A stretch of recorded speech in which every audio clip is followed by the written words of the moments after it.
pouquinho a respeito de ceia do Senhor.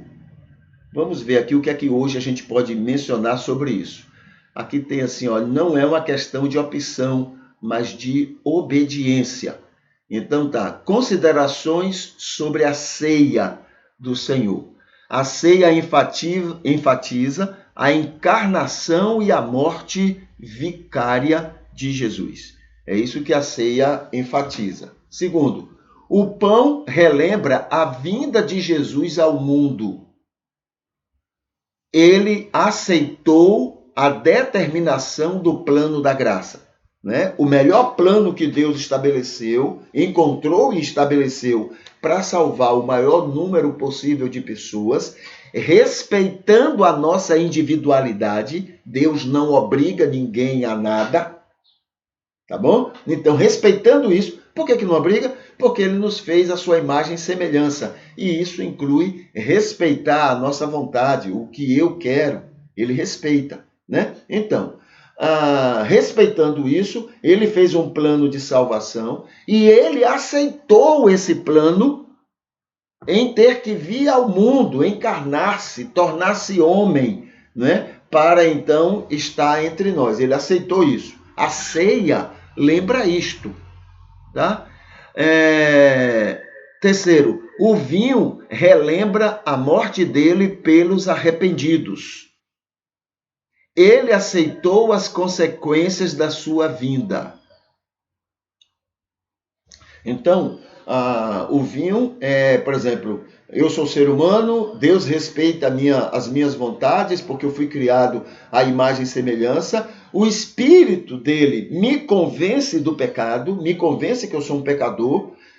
Todo mundo está convencido disso. Agora, eu aceito, Senhor, eu reconheço que eu sou pecador e eu quero mudar. Eu não quero ser assim.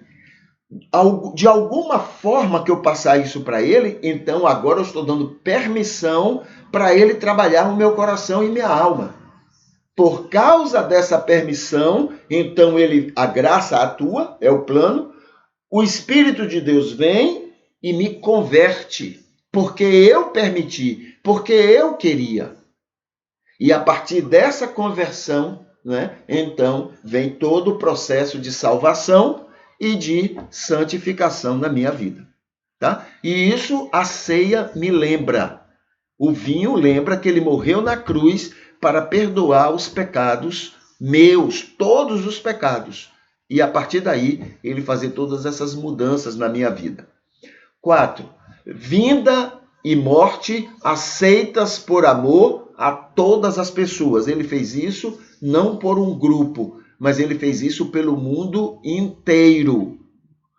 1 João capítulo 2, versículo 2, a Bíblia diz que ele substituiu, né, e perdoou os pecados, não só os nossos pecados, mas os pecados do mundo inteiro. Ou seja, quando ele morreu, ele estava facilitando para que em qualquer parte do mundo, em qualquer lugar do mundo, qualquer pessoa que aceitar, querer a mudança a partir do convencimento do Espírito, então aquela morte dele estaria sendo válido para essas pessoas também. Até pessoas que nunca ouviram dele. Verdade? Sim. No Antigo Testamento era assim que funcionava. Ninguém sabia quem era Jesus e Jesus morreu por eles também, né? Todos que aceitavam o convencimento do Espírito, esses então, o Espírito de Deus trabalhava, mudava o coração deles e os pecados deles foram perdoados lá na cruz. Eles não sabiam quem era Jesus, mas Jesus sabia quem eram eles, porque Jesus pagou os pecados deles, né?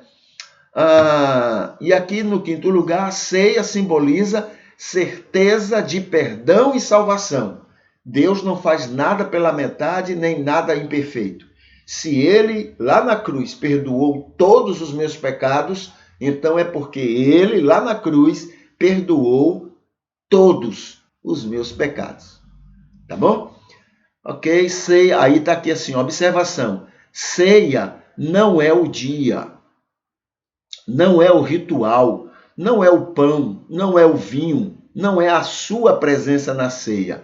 Ceia é o memorial, é o que tudo isto deve lembrar. Ceia é realimentar-se do grande e incompreensível amor de Deus para com todo o mundo, sem exceção, a ponto de deixar o ser Deus e tornar-se humano, obediente até a morte vicária na cruz por todas as pessoas, mas que só faz efeito salvador nas pessoas que passam pelo novo nascimento.